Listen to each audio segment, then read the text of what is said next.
ডানকুনি বাজার ঐতিহাসিক বাজার, বহু প্রাচীন বাজার। আর এই বাজার বন্ধের ভয়েই বিনা নোটিশে আরপিএফরা এসে যখন হুঁশিয়ারি দিয়ে যায়, তারপরেই দেখা গেছে বাজার ব্যবসায়ী যারা রয়েছেন তারা দুদিনের জন্য অনির্দিষ্টকালের জন্য বন্ধ রেখেছে।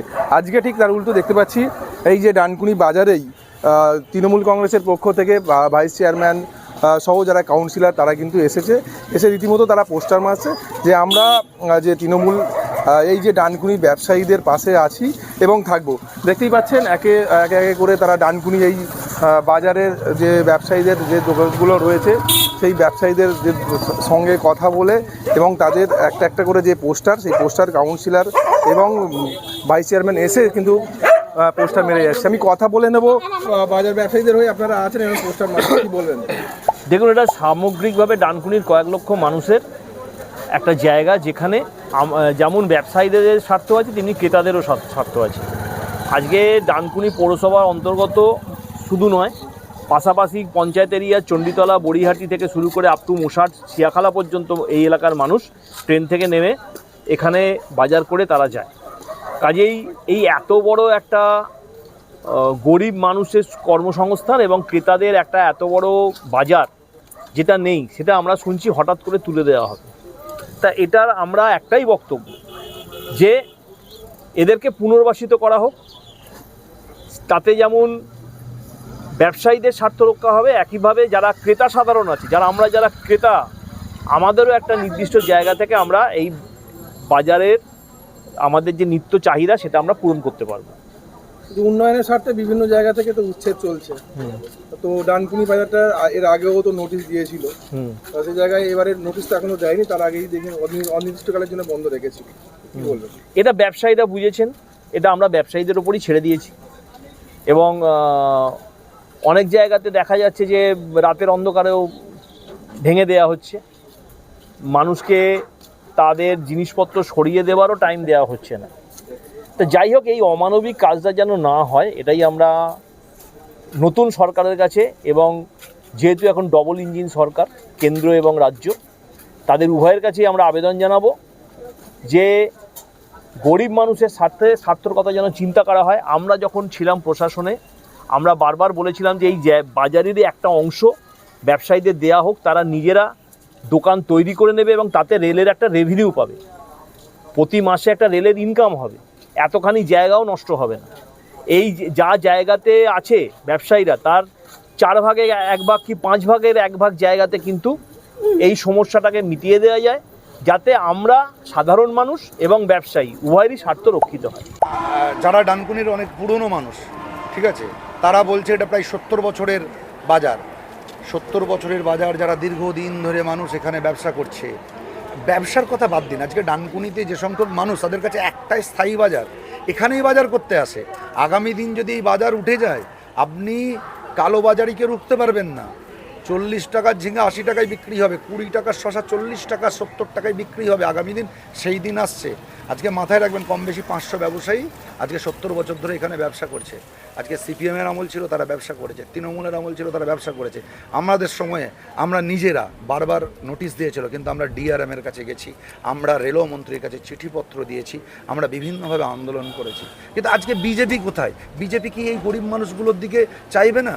তারাও তো মানুষ, তারাও তো মানুষ, তাদেরই হয়তো বাড়ির লোকজন 2-1 এখানে হয়তো ব্যবসা করে খায়। আমি বিজেপির লিডারশিপদেরকে এখানকার বলবো যে আপনারা পথে নামুন, এদের পাশে থাকুন, এদেরকে দেখুন না কোথায় ফাঁকা জায়গা আছে।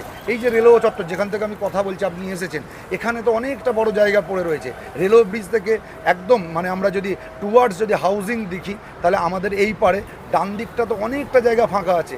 দেখুন না, 20 কাঠা 30 কাঠার মতো একটা জায়গা, একটা যদি রেলওয়ে দপ্তর থেকে বিল্ডিং বানানো যায়, একদম স্থায়ী বাজার করে, একবেলা দুবেলা যদি না হয় একবেলা বসবে। দিনের বেলায় সবজি যারা বিক্রি করে তারা বসবে, বিকেলবেলায় অন্যরা বসবে। যদি মনে হয় এরকম ব্যাপার যে তাদেরকে ভাড়া হিসেবে, সালামির বিনিময়ে কিছু নিয়ে তারা ভাড়া হিসেবে দেবে, কিন্তু তাদেরকে থাকতে দিন। আমি বিজেপির লিডারশিপদেরকেও বলবো যে একটু সহানুভূতি সম্পন্ন হন, মানুষের চোখের জলগুলো দেখুন। তৃণমূল নেতাদের প্রশ্ন করি, 15 বছর তো ক্ষমতায় ছিলেন, ওদের উন্নয়ন নাকি রাস্তায় ঘুরে বেড়াতো, তো ডানকুনির মানুষের জন্য একটা স্থায়ী বাজার করতে পারেননি কেন? বিজেপি সরকার এখনও সবে 30 দিনও পূর্ণ হয়নি, 1 মাস পূর্ণ হয়নি। ওয়েট করুন, ভারতীয় জনতা পার্টি স্থায়ী বাজারের ব্যবস্থা করবে, কিন্তু সময় লাগবে। 15 বছরে পারেনি। আরে আমাদের তো 3-4 বছর সময় দিন, আমরা ভারতীয় জনতা পার্টি সরকার করবে। আর রেলের জায়গা তাদের উন্নয়নের স্বার্থে নিতেই পারে। ডানকুনি স্টেশন কি ছিল আর কি হয়েছে দেখছেন, মডেল স্টেশন হয়েছে, তা রেল তাদের জায়গা লাগবে।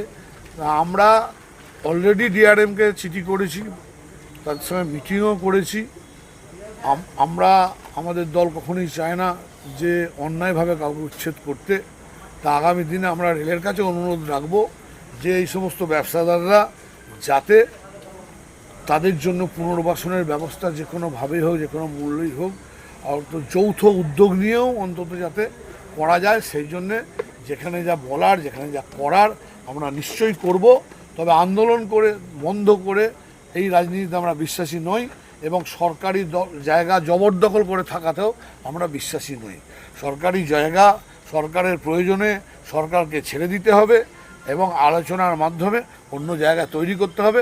এটাই পদ্ধতি হওয়া উচিত এবং আগামী দিনে সেটাই হবে। আমরা কথা বলে নেব এই যে ডানকুনির বাজারে যে ঐতিহাসিক বাজার এবং বাজার ব্যবসায়ীদের সঙ্গে এবং বিক্রেতার জন্য কী বলবেন? এই যে আজকে দেখলাম পোস্টার মেরে যাচ্ছে তৃণমূল কংগ্রেসের পক্ষ থেকে যে আমরা আছি, থাকবো।